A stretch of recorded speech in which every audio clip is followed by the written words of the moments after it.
하나님 말씀 요한복음 1장 35절에서 39절입니다.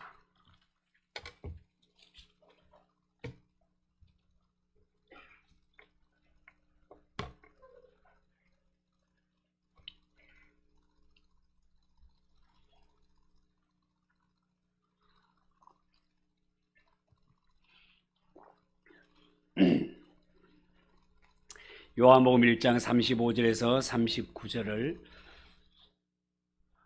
한 절씩 교독하겠습니다. 또 이튿날 요한이 자기 제자 중 두 사람과 함께 섰다가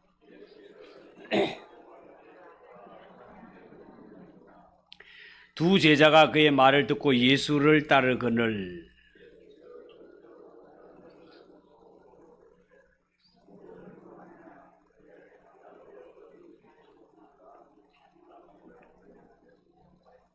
(39절) 같이 읽읍시다.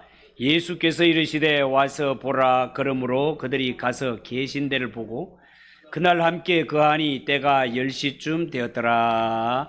아멘.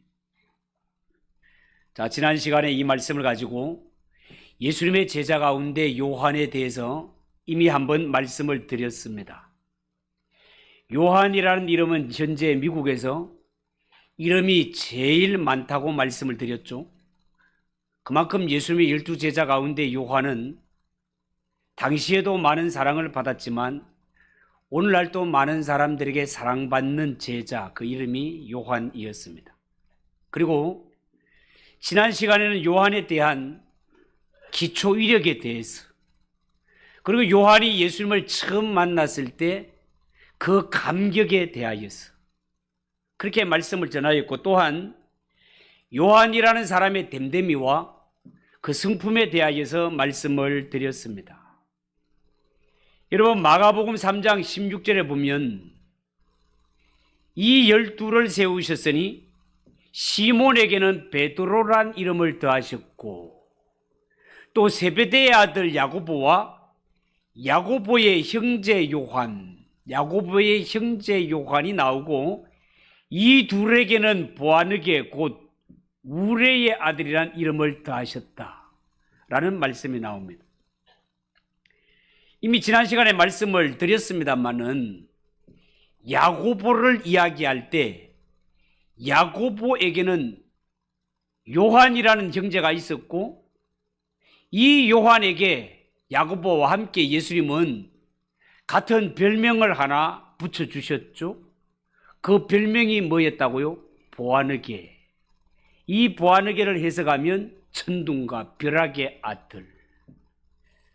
아마 이 야고보와 요한은 성격이 아주 급했던 것 같습니다.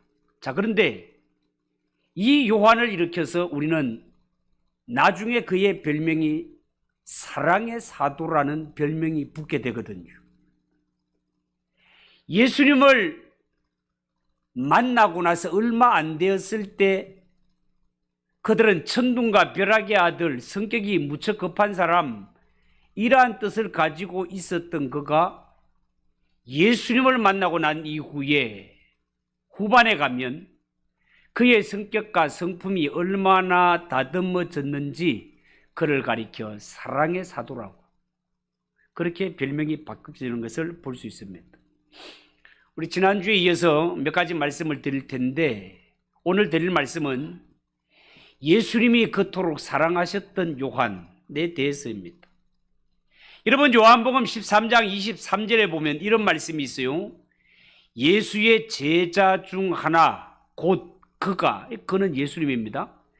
예수님이 사랑하시는 자가 예수의 품에 의지하여 누웠는지라.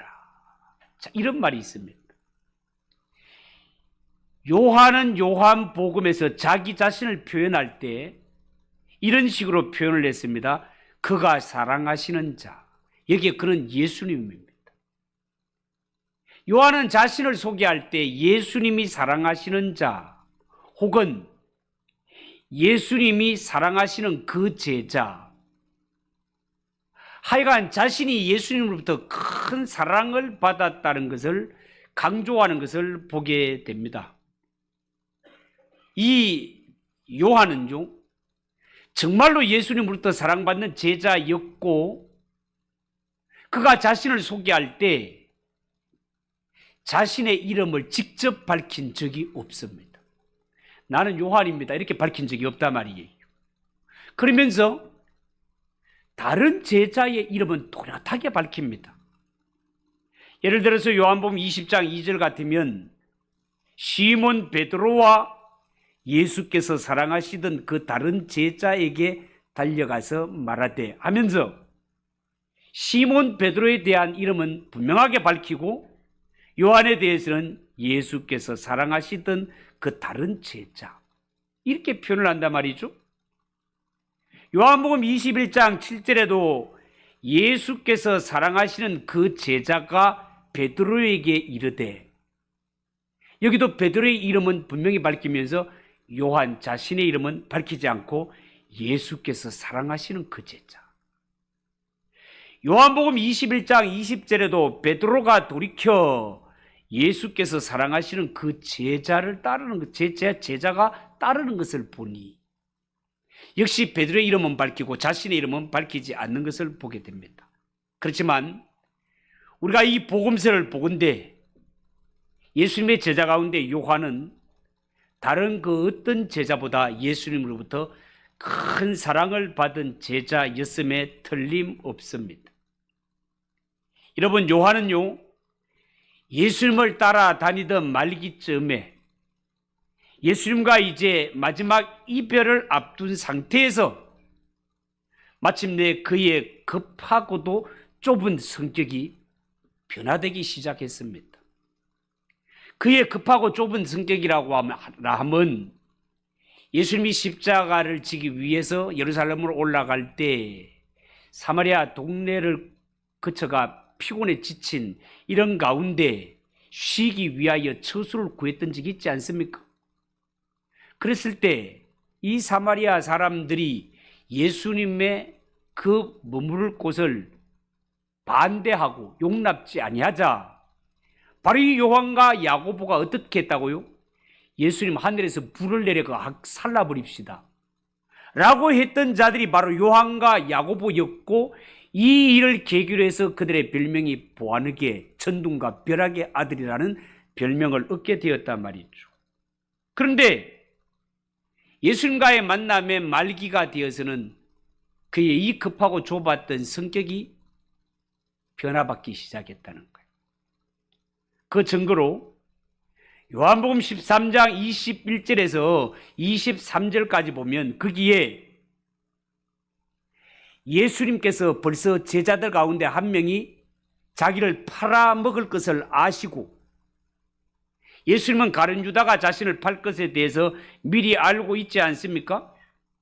그런데 제자들이 모였을 때 가룟 유다 요놈이 나를 팔 것이다라고 지명하지 않으시고 너희 중에 한 사람이 나를 팔 것이다. 예수님의 제자들 가운데 한 사람이 나를 원수들에게 팔 것에 대해서 말씀하셨습니다. 예수님은 가룟 유다라는 것을 알았고 이 사실을 계획해 나갔던 가룟 유다도 자신이라는 것을 알았겠죠. 그러나 나머지 제자들은 이 한 사람이 누군지를 모르고 도대체 예수님이 우리 가운데 누구를 두고 하는 말씀이지? 수군수군 거릴 뿐이었습니다. 상황이 이런 쯤에 요한복음 13장 23절에 보면 이때 요한의 모습을 어떻게 기록하고 있는가 하면 예수의 제자 중 하나 곧 그가 사랑하시는 자가 요한이거든요. 요한이 어떻게 있습니까? 예수의 품에 의지하여 누웠는지라. 아주 예수님 앞에서는 뭐랄까 아양도 잘 떨고 아마 애교도 잘 부리고 그랬던 것 같아요. 지금 분위기가 심상치 않은 이러한 가운데도 요한은 예수의 품에 의지하여 누웠다라고 그렇게 말하고 있습니다. 지금 예수님은 너희 중에 한 사람이 나를 팔 것이라 말씀하셨고 제자들은 과연 우리 가운데 누구가 예수님을 팔 것인지 그 범인을 놓고 수군수군거리고 있는데 요한만은 예수님의 품에 안겨 있단 말이에요.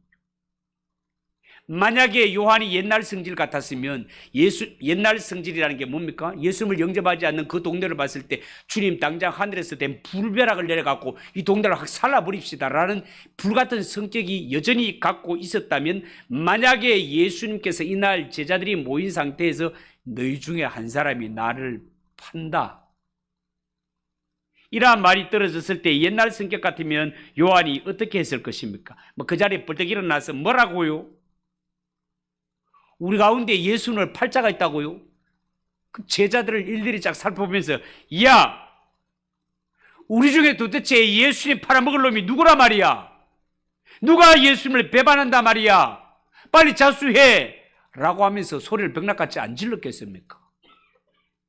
벽락같이 지를 것이니까 그의 이름이 별명이 보아느게, 천둥과 벼락의 아들이었단 말이죠. 만약에 분위기가 이렇게 흘러갔다면 예수님의 최후의 만찬 석상이 아마 엉망진창이 되어버리지 않았겠습니까, 여러분? 그런데 이런 분위기 속에서도 사도 요한이 이렇게 조용한 것은, 말년에 그의 성품은 예수님의 성품을 닮아 사랑의 성품으로 점점 변화해져 가고 다듬어져 가고 있었다는 것을 보여주고 있단 말이에요. 요한복음 13장 34절에 보면 예수님께서 제자들에게 새 계명을 너희에게 주노니 서로 사랑하라. 내가 너희를 사랑한 것 같이 너희도 서로 사랑하라 하신 말씀 그대로 그렇게 성질이 사납고 급했던 요한이 변하여 예수님처럼 사랑이 충만한 자로 변하여져 가고 있었다는 것을 보여주고 있단 말이에요. 그 다음으로 생각하는 것은 예수님이 사랑하는 제자답게 행동하는 요한을 한번 보겠습니다. 여러분, 요한복음 19장 27절에 보면 예수님이 십자가에 못 박혀 있는 상태로 그 제자에게 이르시되, 요한을 두고 하는 말입니다. 십자가에 달려있는 이러한 상태에서 예수님께서 요한에게 말하기를, 보라 네 어머니라. 마리아를 두고 하는 말입니다. 또 그 제자에게 이르시되 보라 네 어머니라 하신데, 그때부터 그 제자가 자기 집에 모시니라. 이 세상을 떠나면서 예수님은 육신의 어머니 마리아를 사랑하는 제자 요한에게 부탁했고, 요한은 예수님의 명령을 부탁을 받들어 예수님의 육신의 어머니를 자신의 어머니로 모셨다라는 것이 되겠습니다. 여러분, 결국 가룟 유다의 배반으로 말미암아 예수님은 권력자들에게 잡히게 되고 십자가에 못 박히게 됩니다. 예수님이 십자가에 못 박히게 되자 예수님을 가까이 따랐던 모든 제자들이 다 떠나버렸습니다. 조금 전까지만 하더라도 모두가 큰소리 치면서 나는 예수님을 버리지 않습니다, 나는 죽는 자리까지 따라가겠습니다 라고 그렇게 큰소리 쳤던 제자들 모습조차 보이지 않습니다. 마가복음 14장 27절에서 31절, 예수께서 제자들에게 이르시되 너희가 다 나를 버리리라. 이는 기록된 바 내가 목자를 치리니 양들이 흩어지리라 하였음이니라. 그러나 내가 살아난 후에 너희보다 먼저 갈릴리로 가리라.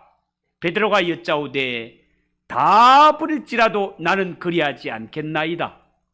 예수께서 이르시되 내가 진실로 내게 이르노니 오늘 이 밤 달리기 2번 울기 전에 네가 3번 나를 부인하리라. 베드로가 힘있게 말하되 내가 주와 함께 죽을지언정 주를 부인하지 않겠나이다 하고 모든 제자도 이와 같이 말하였다. 성경은 그렇게 기록하고 있습니다. 여러분, 제자들이 예수님의 죽음을 보고 다 흩어졌을 때 오직 사랑하는 요한만이 십자가의 현장까지 따라와서 예수님의 최후의 장면을 목격합니다. 이런 것들을 돌아볼 때 예수님 편에서는 12제자 가운데 요한이 가장 믿음직한 제자였던 것 같습니다. 그리고 예수님께서 십자가 위에서 마지막 고통을 삼키며 엘리 엘리 라마 사박단이라고 외칠 때 그 십자가 아래 있었던 제자도 요한밖에 없었습니다. 그렇게 예수님을 버리지 않는다고 죽는 자리까지 따라가겠다고 큰소리쳤던 베드로와 우리도 베드로처럼 마음이 똑같습니다라고 했던 다른 제자들도 어디로 도망쳤는지 흔적도 보이지 않습니다. 그래서 예수님은 마지막으로 가장 간절한 부탁, 내가 이 땅을 떠나게 되면 홀로 남게 될 육신의 어머니 마리아, 이 마리아를 맡기는 간절한 부탁을 사랑하는 제자 요한에게 하십니다. 이르시되 보라 네 어머니라 하신대. 그때부터 그 제자가 자기 집에 모신대라.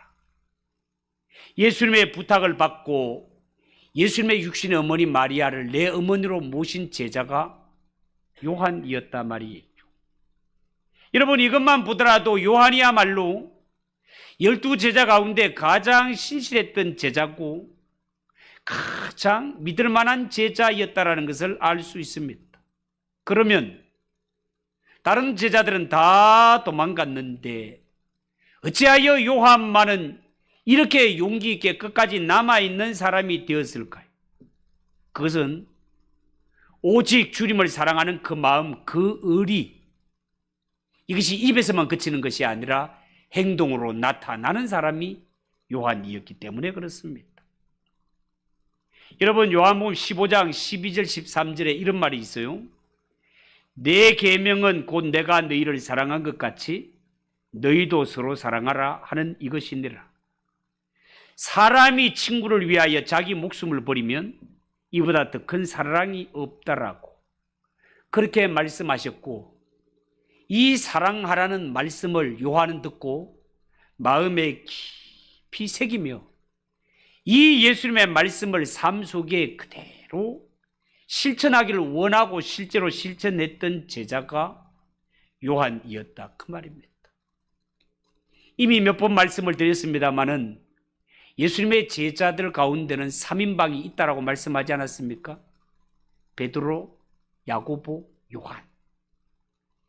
이 베드로, 야고보, 요한 3인방은 예수님을 가장 가까이에서 섬겼던 그러한 제자였고, 특별히 성경에 보면 야이로의 딸을 살릴 때, 변화산에 올라갈 때, 겟세마네 동산에 기도하러 가실 때 바로 그 자리에 있었던 제자가 요한이었다라는 것입니다. 여러분, 성경에 나오는 베드로와 요한을 단순히 한번 비교를 해보자면, 물론 베드로는 예수님의 수제자다웠고 모든 일을 앞장서서 주도를 잘해 나갔습니다. 반면에 요한은요, 언제나 보조자로 등장을 해서 제2인자로서 정말 받추어주는 역할을 잘한 제자가 요한이라 하겠습니다. 베드로는 열정이 충만해서 일을 잘 추진하고 예수님을 잘 따라가다가도 사태가 어려워지게 되면 쉽게 발을 빼는 사람인데 비해서 요한은 한 번 마음을 먹었다면 변치 않고 끝까지 예수님을 따라갔던 제자가 요한이었던 것을 볼 수 있습니다. 요한은 예수님을 향한 그 깊은 사랑으로 예수님의 발자취를 끝까지 따라가는 제자라는 점에서 베드로와는 차이가 있습니다. 계속해서 베드로와 요한의 행적이 나오는데요, 요한복음 18장 15절 16절에 보면 이런 말씀이 있습니다. 시몬 베드로와 또 다른 제자 한 사람이 예수를 따르니 이 제자는 대제사장과 잘 아는 사람이라. 요한입니다. 예수와 함께 대제사장 집들에 들어가고 베드로는 문 밖에 서 있는지라 대제사장을 아는 그 다른 제자가 나가서 문 지키는 여자에게 말하여 베드로를 데리고 들어오니라고 기록했습니다. 그런데 이 말씀을 계속해서 읽어보면 이 말씀이 어디까지 이어지는가 하면 결국 베드로가 예수님을 모른다고 3번씩이나 부인하는 장면까지 이르게 됩니다. 그렇게 큰 소리 쳤던 베드로가 예수님을 모른다고 3번씩 부인하는 바로 그 현장에 요한이 있었다는 말입니다. 요한이 그 자리에 있었지만 모두가 도망치는 가운데서도 예수님의 십자가 아래까지 끝까지 따라가게 되고, 예수님 십자가 아래 끝까지 따라갔던 요한, 예수님이 이 땅을 떠나실 때 마지막으로 남겨야 할 이 어머니에 관한 맡기는 이 간절한 부탁, 이 복된 부탁을 12제자 가운데 요한 외에는 받을 만한 자가 없었단 말입니다. 그렇게 예수님의 말씀을 마음에 새기고 한 번 사랑했다면 변하지 않고 끝까지 따라가는 이 신실함의 신앙을 가졌던 자가 예수님의 제자 가운데 요한이었다, 그 말이에요. 마지막 한 가지 더 말씀을 드리자면, 요한에 대하여 전해지는 이야기가 있습니다. 예수님의 사랑하는 받는 제자 요한은 어느 날 복음을 전하다가 외로운 섬 밤모섬으로 기양을 가게 되죠. 그러나 그곳에서 오직 주님만을 바라보며 깊이 기도하는 가운데 성령의 감동으로 말미암아 장차 될 일에 대해서 환하게 보게 되었습니다. 그때 보았던 장면을 기록으로 남기게 되는데, 그 기록으로 남긴 것이 우리가 잘 아는 요한계시록 성경이 되겠습니다. 그러다가 다시 풀려나서 이 요한은 에베소로 돌아와 마지막 사역을 감당하게 되는데, 그때가 주 98년쯤이 되겠습니다. 주 98년쯤 되었을 때는 함께 고락을 나누었던 예수님의 제자들은 거의 다가 순교를 당하였고, 예수님의 제자 가운데 오직 요한만이 늦게까지 살아 있었습니다. 이 예수님의 12제자 가운데 가장 오래 산 인물이 바로 요한이 되겠습니다. 전해오는 이야기에 의하면요, 요한은 복음을 전하다가 에베소에서 다시 붙들리게 됩니다.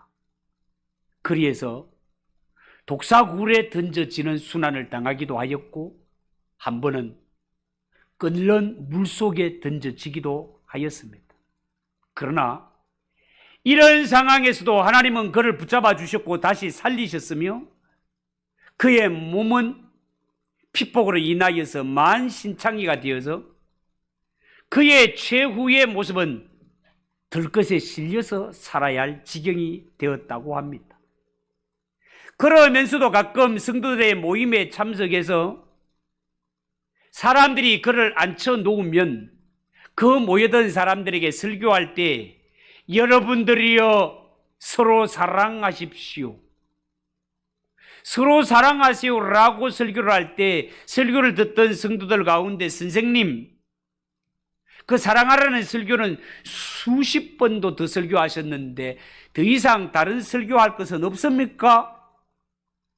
이렇게 말하는 자들도 있었고, 그 소리를 들은 요한은 오늘은 여러분에게 새로운 설교를 하겠습니다 라고 하는 말씀이, 새 계명을 너희에게 주노니 너희는 서로 사랑하라. 이 사랑에 대한 설교를 하면서 삶을 마무리했다는 말씀이 전해오고 있습니다. 그 정도로 사랑의 사도였단 말입니다. 요한일서 4장 7절에서 그 이하 말씀을 쭉 읽어보면 거기에 성부 하나님은 사랑이시고 그 사랑은 성자 예수님을 통하여 십자가에 나타났으며, 이 사랑은 성령님을 통해서 우리의 마음속에 거하게 되었다고. 이 구원의 원천에는 하나님의 사랑이 있고, 하나님이 우리를 얼마나 사랑하셨으며 그 사랑을 십자가 위에 아들을 내어주시는 사랑으로 나타내셨으며, 이 죽었다가 다시 사신 예수님을 믿고 영접할 때 너희가 제사함 받고 하나님의 자녀가 되는 이 사랑의 적용이 성령으로 말미암아 된다는 사실까지도 그대로 알려준 사도가 바로 사도 요한이 되겠습니다. 여러분, 사랑의 사도라고 별명이 붙어도 전혀 부끄러울 것이 없는 사도가 바로 요한이 아니겠습니까? 이 요한은 일생을 통하여서 하나님의 사랑을 증거하였고 하나님의 사랑을 보여주는데, 우리가 너무나 잘 아는 요한복음 3장 16절, 하나님이 세상을 이처럼 사랑하사 독생자를 주셨으니 이는 그를 믿는 자마다 멸망치 않고 영생을 얻게 하려 하심이니라. 하나님의 사랑을 이렇게 전달했고요, 요한복음 3장 16절에도 이렇게 하나님의 사랑에 대해 증거했거늘 요한 1서 3장 16절에는 나를 사랑하시는 하나님의 사랑을 깨달은 자는 그 사랑을 형제를 향하여 나타내야 된다고. 그가 우리를 위하여 목숨을 버리셨으니 우리가 이로써 사랑을 알고 우리도 형제를 위하여 목숨을 버리는 것이 마땅하니라. 하나님으로부터 이렇게 큰 사랑을 받은 자는 이 사랑을 실천함으로 말미암아 내가 하나님의 사랑을 바로 알고 바로 누리고 있다는 것을 형제 사랑으로 나타내는 것이야말로 하나님의 사랑을 땅끝까지 전하는 일이라고, 사랑을 외치며 살았던 사도가 요한이었던 것을 우리가 보게 됩니다. 여러분, 이 사도가 우리에게 전해주는 이 요한은 처음부터 사랑이 그렇게 충만했던 자가 아니라 성질 급하고 당장에 불을 내려 확 싸질러 버릴까요? 라고 했던 자가 예수님과 3년 동안 같이 사는 동안에 말년에 와서 이렇게 사랑으로 다듬어졌다면, 우리가 이렇게 하나님의 말씀을 많이 듣고 이 평생 예수를 믿으면서 우리의 성품과 우리의 인격이 사랑으로 온유로 변하지 않는다면 그것은 안 될 일 아니겠습니까?